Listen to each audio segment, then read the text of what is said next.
ఇది తర్వాత మనకి ఈ సినిమాలో ఈ 20%కే సినిమా ఇండస్ట్రీ చాలా పచ్చగా ఉంటుంది అంటారు అని అందరూ అనుకుంటారు. కానీ ఇక్కడ కష్టాలు పడేవాళ్ళు, సాధక బాధకాలు అనుభవించేవాళ్ళు, రెక్కాడితే కానీ డొక్కాడని కార్మికులు, ఇలాంటి వాళ్ళు ప్రత్యక్షంగా వేల మంది, పరోక్షంగా లక్షాది మంది ఉన్నారు. ఇలాంటి వాళ్ళు అందరూ కలిస్తేనే ఇండస్ట్రీ తప్ప ఒక 5-6 మంది హీరోసో, 5-6 మంది ప్రొడ్యూసర్లు, 5-6 మంది డైరెక్టర్లు వీళ్ళు కలిస్తే ఇది కాదు సినిమా ఇండస్ట్రీ. వీళ్ళు బాగున్నారు కదా, సినిమా పచ్చగా ఉంది అంటే కనుక మెరిసేదంతా బంగారం కాదు అన్న సామెత వర్తిస్తుంది ఇక్కడ. కాబట్టి అది కాదు మనం కోరుకునేది. ఈ మధ్య కరోనా సమయంలో మరీ సుస్పష్టంగా తెలిసింది.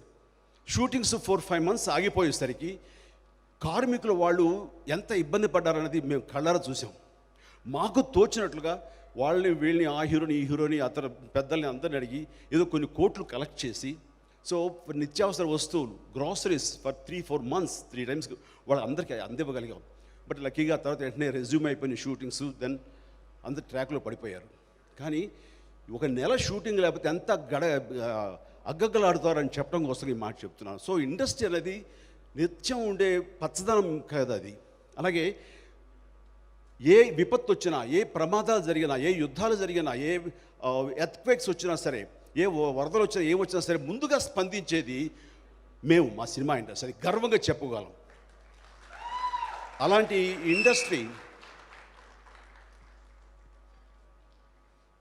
చెవట్లు పట్టిస్తుంది సుమా. సో అలాంటి ఇండస్ట్రీ ఈ రోజున అదే రకమైనటువంటి సంక్షోభంలో పడిపోయింది. సినిమా కాస్ట్ పెరిగిపోయింది అండ్ ఎక్కడ కాంప్రమైజ్ అయ్యే పరిస్థితి కాదు ఇది.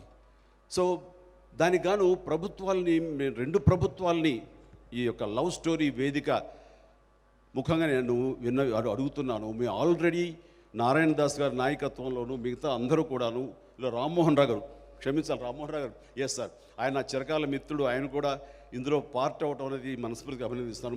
మనందరం కలిపి ఈ ఇండస్ట్రీ ఫ్లరిష్గా ఉండాలి, బాగుండాలి అని చెప్పేసి మనకున్న సాధక బాధకాలు ఉండి బడ్జెట్ పెరుగుతున్న విధంగా, కాస్ట్ ఆఫ్ పెరుగుతున్న సందర్భంలో అంత రెవెన్యూ రాకపోవడానికి ఏంటి కారణాలు అని చెప్పి మేమందరం కలిసి ప్రభుత్వాలకు విన్నవించుకోవడం జరిగింది. అండ్ దానికి సానుకూలంగా స్పందించారు. అయితే ఇంతవరకు జీవో రాలేదు.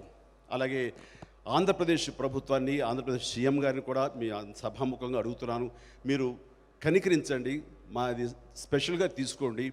బయట అనుకున్నట్లుగా 4 హీరోలు ఏదో హైయెస్ట్ రెమ్యునరేషన్ తీసుకుంటారు, డైరెక్టర్లు బాగా సంపాదించుకుంటారు అనేది 4-5 మాత్రమే. వాళ్ళ కోసంగా మిగతా వాళ్ళందరూ సఫర్ అయ్యేలాగా మాత్రం ఎలాంటి నిర్ణయాలు తీసుకోవద్దు. దయచేసి సభాముఖంగా వినమ్రంగా అడుగుతున్నాను, ప్లీజ్ దయచేసి కొంచెం సానుకూలంగా స్పందించి మా రిక్వెస్ట్ని మీరు దానికి పరిష్కార మార్గంగా చూసి చేయండి. ఎందుకంటే చెప్పండి. అలాగే చిత్ర పరిశ్రమ సంబంధించి సినిమా తీసేవాళ్ళు మాట్లాడండి, సినిమా తీయని వాళ్ళు మాట్లాడకండి. మీరు బలంగా చెప్పండి.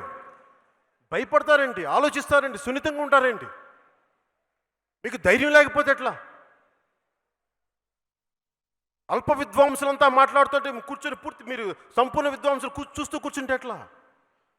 అల్ప విద్వాంసులకి మీరు అవకాశాలు ఇవ్వకండి. బయటికి రండి, మాట్లాడండి, తప్పని చెప్పండి, ఖండించండి అవసరమైతే. ఇలా రిపబ్లికన్ సినిమా తీసి మళ్ళీ మనం భయపడతా కూర్చుంటే ఈ రిపబ్లిక్ స్ఫూర్తి పోయినట్టే కదా మనం.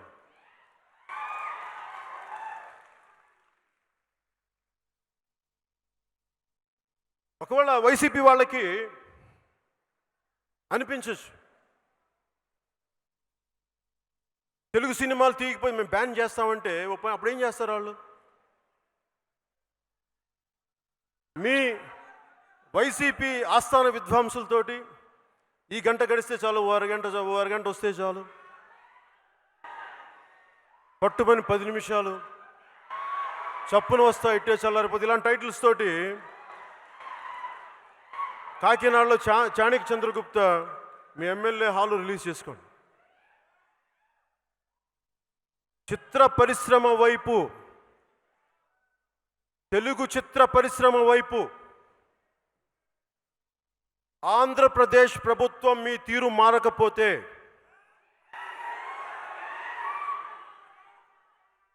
మీరు మార్చేలా ఎలా చేయాలో మాకు బాగా తెలుసు.